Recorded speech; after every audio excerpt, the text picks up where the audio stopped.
What is happening? What And is welcome happening? to Higher Life, the round table sessions, the very first episode of the new season of Higher Life. We've I like this table. Where'd you get it from? This table, I just found it in the alley. Okay. And,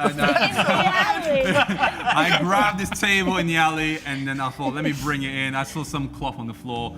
I found 4 random people to come and join me around this table. It looks And I cracking. thought, why not? Let's just have some conversations. Let's talk about life. So let me introduce myself real quick. My name is Daniel and I am part of an indie pop band called Brightline based in Manchester.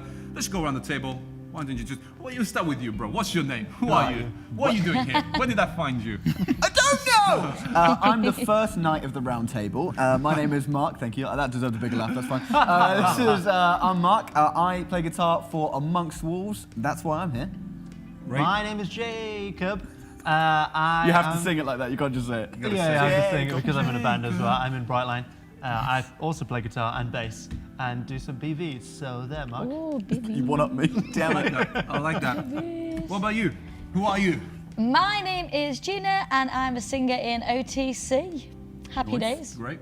Sick. Last but not least, And I'm James, also part of the team with Gina from OTC, singer, rapper, producer, DJ. Basically, He had the longest list. He had the longest list. All of and that. he stopped as well. He couldn't carry on. He could- That was an ETC. breakdancer, that backflipper, Saxophone player. multiple linguist, saxophonist, played the flutes. Anyway, The jazz flute. Nostrils. What is that? anyway, I'm excited for today. Yeah. So what we want to do is we want to, every week on Wednesdays at 5 p.m. we're going to be gathering together and we're going to be talking about all the stuff that's been happening during the week, or maybe some of the newses, some of the things that have kind of popped within the news, within pop culture, and we want to discuss it, and we want to look at what it means to follow Jesus in today's society, in today's world. So I want to know, have you guys seen anything interesting in the news? Is I there have. anything that's popped up? Okay. I have. What have you seen? I was on the news. Okay. You were on the news. I was on the news webbily, on the webs. I was on the internet, on the news. And I saw a story of a goat.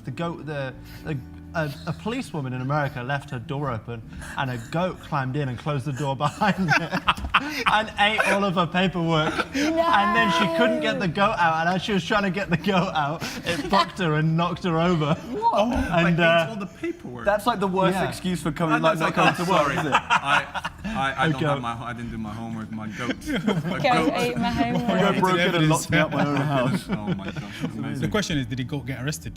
There was actually in the news, nobody was arrested. Yeah, I mean, it was a goat. It was a All you goat. had to know was the handcuffs, not a hoof cuffs.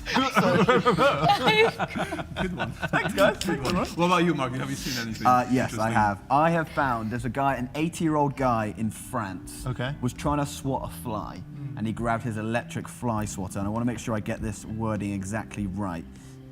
He picked up the fly swatter, but he accidentally hit a gas cylinder, and there was an explosion in his home. Oh my goodness. Okay. So, he's fine. He's fine. He had just a burn to his hand, but he was trying to swat a fly and blew up part of his house. Oh Oh my days. my That's pretty goodness, strong. That's Mad. That's awful. mad. What about you, Gina? Anything? So mine's a bit of heartbreaking personal news, actually, Okay. guys. Oh, My no. favourite Radio 1 DJ left Radio 1 this week. Who's that? So, Kel Spellman, he's gone, guys. He's So left sad. Radio 1. Isn't he like your big crush as well? I mean, I don't know how, Isn't that why? Is that comfortable I 'cause- feel talking is that about 'cause this you on fancy air, him? but if you're Don't going you to out fancy him, me, though? Mark, Don't then you maybe fancy him, a though? little bit. Don't you fancy him, though? A little Do you bit. know him? Not personally, but you know. Well, he's here one day. Amazing. James, what about you, bro? What are you saying? Mine is a bit serious, controversial a little bit. I don't know if you guys been watching Britain Got Talent. Yeah. I don't know if you've seen the performance by Diversity. Yeah. So it's a lot of complaining about the performance. So I'm like, what are people like thinking? Like, why? Saying what? It was like probably one of like the highest like complaints so far like Really? this Wow. year on I TV. think So I I was did like, see that actually. why? Obviously because of it was controversial in the sense of like the performance was based around all the injustice that's been happening with the Black Lives Matter and all that kind of stuff. So maybe that's where it was coming from. But yeah, so it was a bit. I was like, why? You know, I mean, it's a lot of complaint, but I can see where people are coming from. It's understandable. But yeah. Cool. Wow. Cool. Well, my one was the fact that I believe the greatest footballer to ever grace this planet and play the beautiful game Cristiano Ronaldo. Sorry, one more time. Cristiano Ronaldo. That's Cristiano Ronaldo. Greatest football you don't player speak to ever Portuguese. grace this planet, Cristiano Ronaldo. He scored his 101 international goal, which is amazing. Pretty impressive. And That I is feel incredible. like that, for that reason, amongst many other reasons, we can finally put to rest the whole debate: Ronaldo versus Messi. Ronaldo is for sure the greatest. But you're saying for sure. End of story. So, It's done. Full stop. It's done. It's done. Did he score agree most with of them that. in qualifiers against small teams? Say again? So I think that's all we got time for. weren't Beating most- Croatia 4-1. Were most of them or- against San Marino and Liechtenstein? Don't matter. Nevertheless, it was. I read that and my heart was filled with so much joy. Yeah. But then, at the same time, my heart was filled with actually a lot of sadness and a lot of. Yeah, I was actually pretty sad because I don't know if you guys seen, and I'm pretty sure you guys seen because that's what we're talking about tonight. But Chadwick Boseman passed away due to cancer, and I thought what would be cool for us to do this evening, one, pay respects to that, Yeah, to for him, sure, man. and to his life and legacy, but to actually talk about his life, talk about legacy, talk about life, talk about death, talk about what it means to follow Jesus and how do we grieve, and even maybe hear some of our personal stories with that. But I want to know, how did you feel when you found out? How did you find out? Because I know I found out. I woke up in the morning and I had a text from Sam Jabangwe, actually from Soulbox, and she just said Chadwick Boseman, and then tears, crying emojis, and I went on my phone and I read it and I was like, I can't believe it. I didn't even know he had cancer. I didn't even know he was struggling with that. I didn't know he was stage 4 cancer. So that's how I found it, and I was just heartbroken. It was one of those, like, man, 2020 cannot get any worse. But I want to know, how was it for you guys? How did you find out, and how did you feel about I think it? I saw it on Instagram. I follow a bunch of like movie pages and stuff, and I think I saw it on there. And again, it was just that shock because there was nothing about it. It was so quiet. He kept it so close within his like circle of trust that he had cancer, and so it was just such a shock. But like the amount of stuff that's come out after it, in terms of like seeing all the stuff that Marvel have been pushing about how amazing he was to work with, and how influential he was on the set of Black Panther and the other movies he was a part of, and coming in Civil War and just being, people were blown away by him.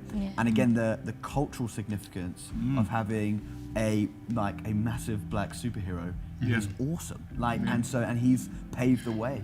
I saw a thing that Marvel they're not gonna stop making Black Panther movies, which I think is great. But they're not gonna recast T'Challa. They're gonna pass on the mantle, saying that's kind of what he would have wanted. He felt such a weight of privilege and joy that he was a part of Black Panther and that massive cultural movement. He doesn't want that he would never have wanted that to stop. 100%, And he wouldn't want someone to come in and be T'Challa, so they're gonna pass on the Black Panther mantle to somebody else and let that legacy kind of keep on living in the Marvel universe. I think that's so cool. That's So epic. we're gonna get Black Panther 2, and we're gonna get another send off for Chadwick there, and I think it's gonna be magic, man. That's powerful, man. What about you guys? For me, I found out I think similar on Instagram, but in a very strange way, where I saw people are just posting on the newsfeed, just kids have their action figures, but then they have the Black Panther they have a circle of all the Avengers, but then they have the Black Panther literally laying on the floor. I was like, oh, what's going on? And I clicked and I watched the video and I saw the RIP and all that stuff. I'm like, I had to Google it rapid. Literally after Google it, I'm like, what's going on? And I Google it, I'm like, oh, he passed away. It hit hard. It's weird. Obviously, we have a lot of actors that have passed away in the past, where obviously they're amazing actors, but I didn't feel that much connected to them as I did with Chadwick, in the sense, because finding out obviously 2 years ago that he did his ancestry, where he found out that he's from actually Sierra Leone. His ancestry traced over to Sierra Leone in a specific Limba tribe. So when I saw it, I'm like, oh. Watching that film gave me extra extra you're from reason. Sierra Leone. I'm like, my Sierra Leone, even though he wasn't born there, but his ancestry from there. I'm like, having a Sierra Leone brother on a major screen and That's awesome. It felt really good. excellent. So when he passed away, it hit really hard. I'm like, it felt like as if I know him personally, and it was hard to oh man, wow. Well, then seeing all the amazing stuff other people are posting about him, for me, it makes me really think wow, this man was not just an actor, he was an amazing human being. In the sense, I watched video of him giving a speech in a university college graduation. I was like, wow, and it was using Bible verses as well to man. thousands of people. For me, that was oh, this is so amazing. He's not just an amazing actor, but he's an amazing human being at the same time. That was very powerful. It's Definitely. crazy. It's crazy. Yeah, I think one of the biggest things, I mean, I saw it on Twitter and again, literally exactly the same. I was like, let me Google this straight away because this can't be real. Like, you know what I mean? Like, because like the word that just kept racing through my head, like as I was trying to find out whether or not it died, is just like the word legacy. I mean, I may be wrong, but like as like the first black superhero, you know, for years we've looked at Superman, for years we've looked at Thor, and you know, and all of these people, but finally there's somebody for, you know, all the young black kids or just the kids of minority to look up and go, oh, I can be a superhero as well. Yes. You know what I mean? To them. I can relate to them, and as well that whole movie, you know, Wakanda, just like I just really like. He played his, you know, the role of T'Challa with such honor and such grace and so humbly, and I really think the whole Wakanda just really gave light to the beauty of black culture. Yeah, no, definitely. How so many in the world, I mean, we're seeing the civil rights movement at the moment, like how it's been painted in such a bad light, you know, by people trying to oppress people because there isn't equality. But you know, I mean, he led a franchise that really changed everything for black representation within, you know, the movie world and within. Just thinking about, I can't imagine all the my heart was going out to the little kids, like you were saying, who are finally had their black action figure, but then to lose him so soon, it's heartbreaking, man. Crazy.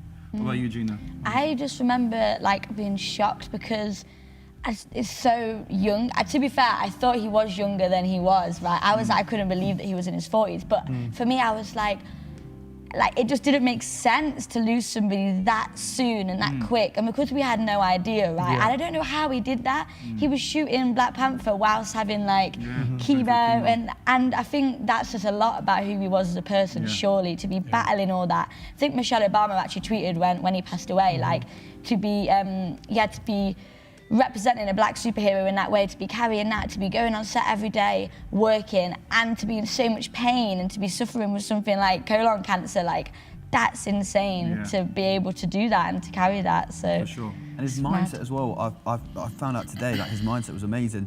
He was on the phone the week before he died with Kevin Feige, the head of Marvel, being like, yeah, of course I'm going to be there for filming Black Panther 2. Like, he was so optimistic even when he was, like, his body started to deplete and he started to get really weak from the effects of the cancer and the treatment, but he was so optimistic and so like, yeah, of course I'm going to do that. Of course I'm going to do that.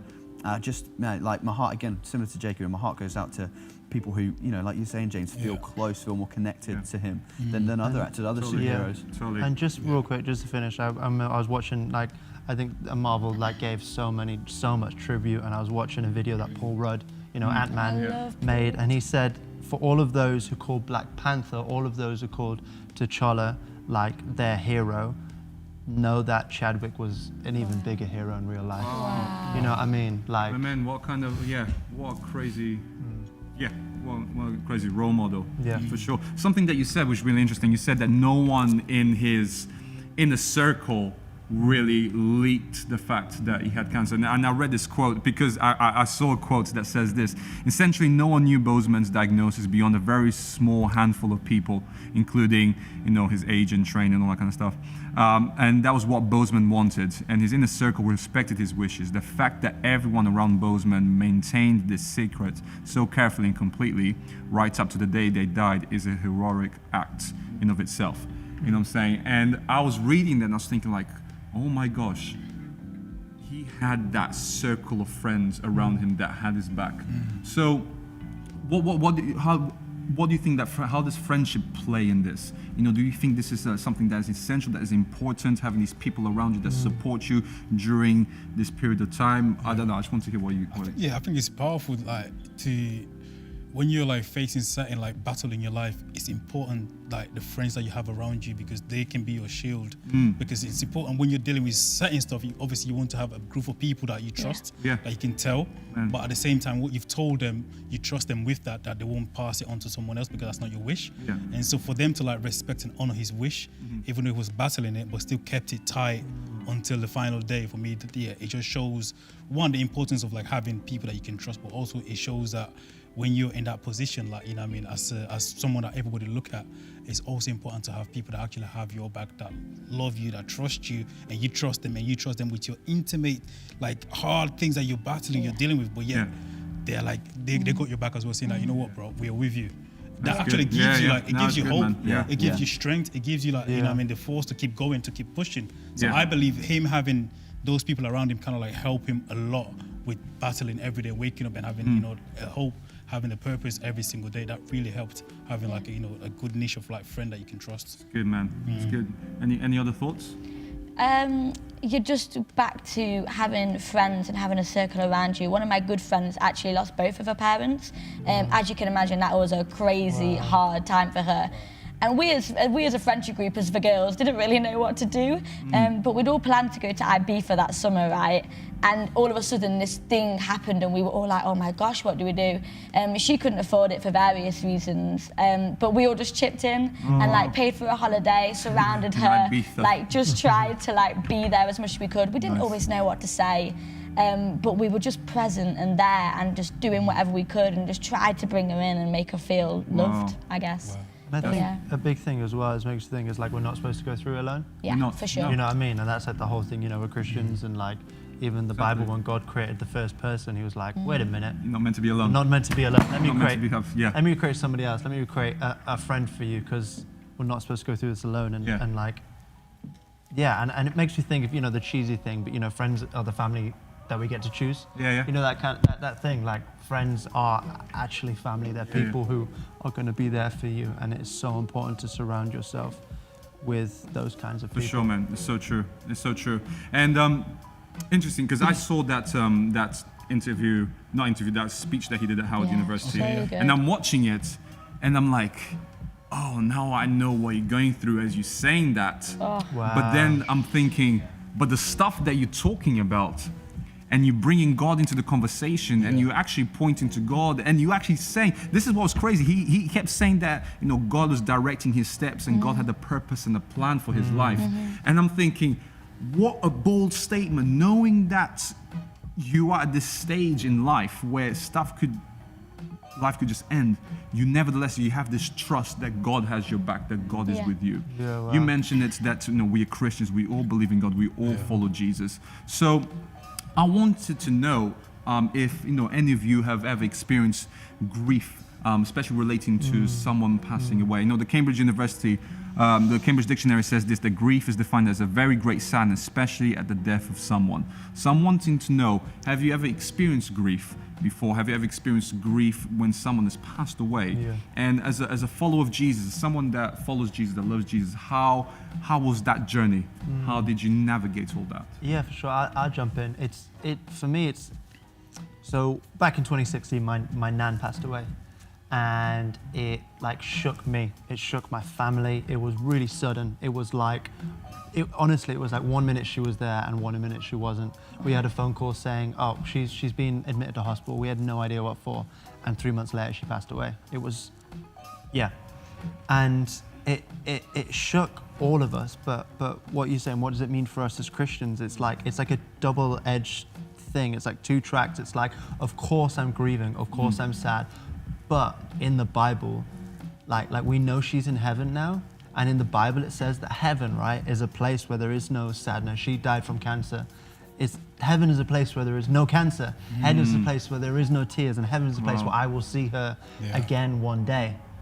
And so, of course, I'm sad because I'm never going to see her again right now. You know, she's somebody I'll call up and say, Nan, I'm struggling with this. Or like, she lives in Sheffield. It's only like an hour and a half from where we live. Nan, can I come over for the weekend? You're going to make me some good food. You know what I mean? Maybe some We all good want the food. grandma's I just want the food. grandma's Everyone food. wants that grandma You'll food. overfeed me and it'll be beautiful. Like, I don't get that right now. But Yeah. I've got that sadness, but at the same time, the double-edged thing is that I'm not eternally going to be sad. You know what I mean? Because she's in a But you better know where place. she's at, she's I in know a where place, she is. yeah. And you know, one day you're going to meet her again, Yeah. Exactly. and there'll be no pain, Fully. Yeah. Fully. no more tears, no Fully. more suffering. 100. Anyone else, or even maybe you've experienced friends that are grieving you. I know you mentioned it a little bit, and how have you processed that, and how have you been in that journey? Yeah, I had when I was little, I had my two grannies, and then I had a great aunt who lived like right round the corner. She was basically like my third grandma, sweet old lady called Eileen, who was just the best. But she died when I was really young, and so I obviously had that family connection, but I was never as close to her as my mum was. She was on my mum's side of the family, and so to see my mum grieve was really, really difficult. Similar to what you were saying, you have no idea how to comfort someone who you're as close to as your mum. See them suffer and be upset, and my grandparents as well, the same thing. And it's that feeling of almost like uselessness, because you want to give them a hug, but it's almost like, is that making me feel better so I'm doing something? Or is that making you feel better because you feel loved now? And it's like, what do I do right now? But actually it's like you said, it's being able to be there for those people. It's showing love, it's showing support, it's showing kindness, it's being an influence, being a positive influence in a dark situation. Because their mindset, their sight, like you're saying, if you're not able to latch onto some kind of hope, then the opposite is that complete darkness and that kind of pit. And so you want to be a light right there. You want to be the best friend you can, the best son, the best daughter, the best friend that you can possibly be at that time.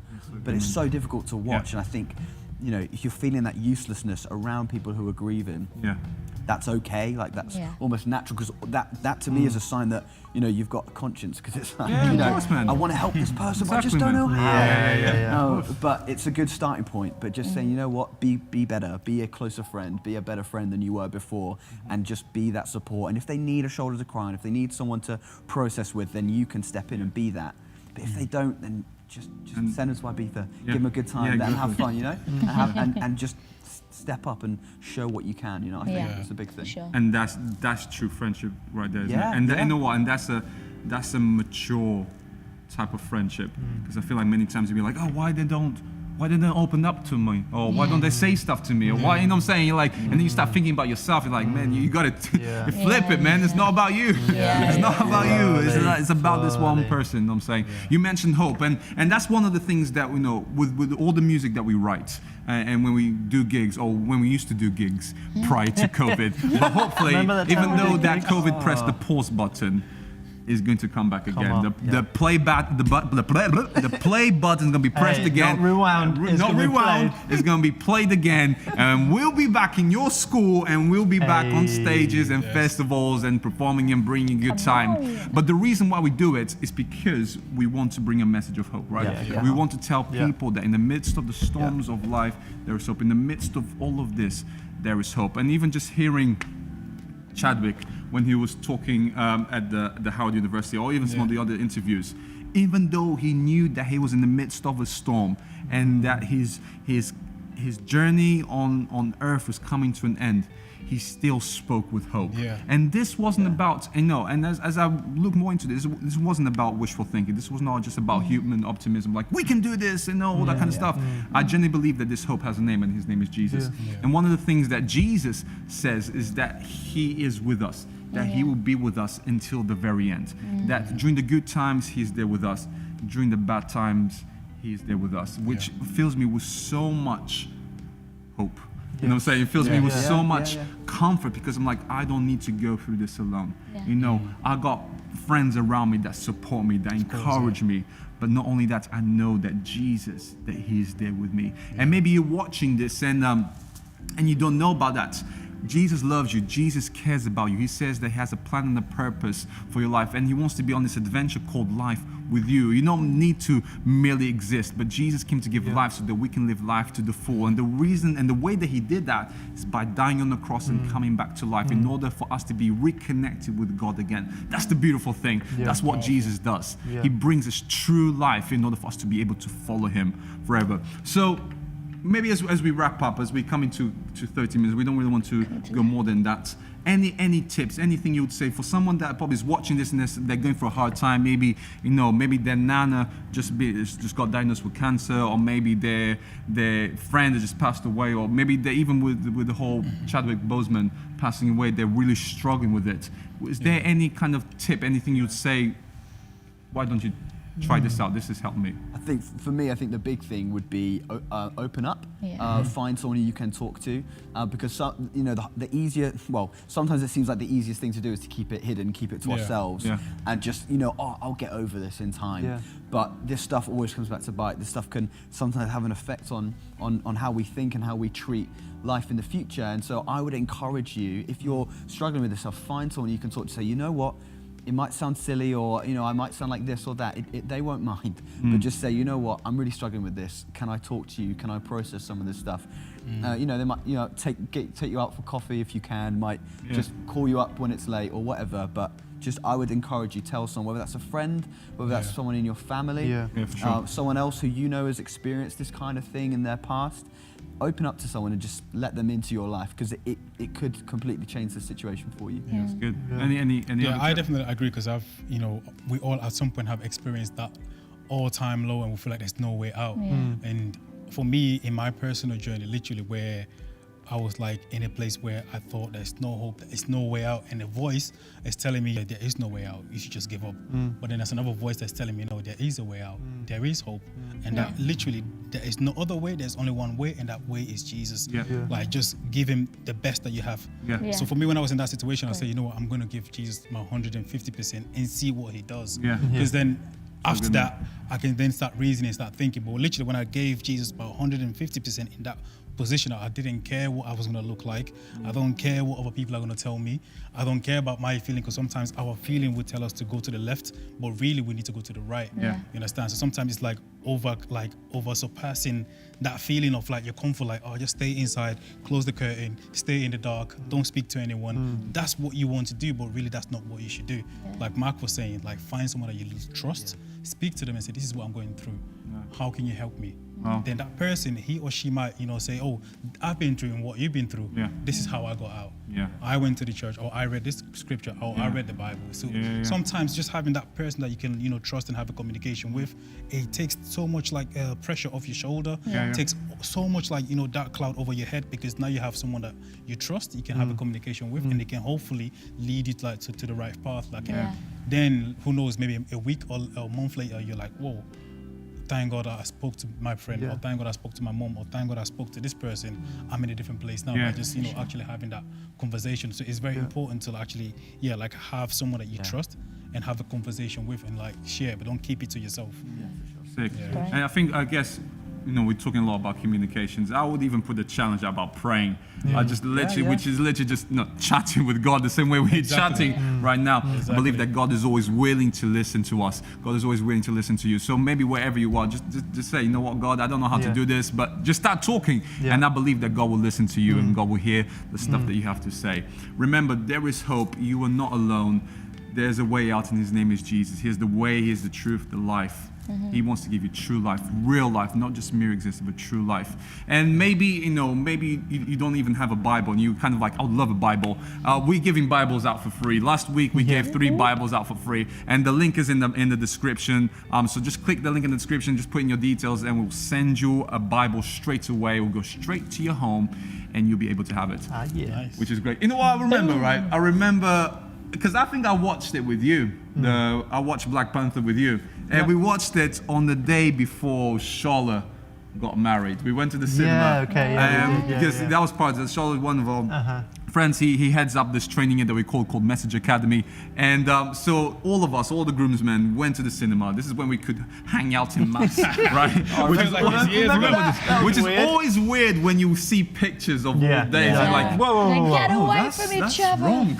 You should not too be close doing right that. now. Just watching the telly. You ever get that watching the telly? feel- And Yeah, all people the touch, time. like, so you haven't touched one, then they hug you. Look, No. I was watching this football game, right, from 2012, and the stadiums were packed. I was like, no, okay, wait a minute. No, thank you.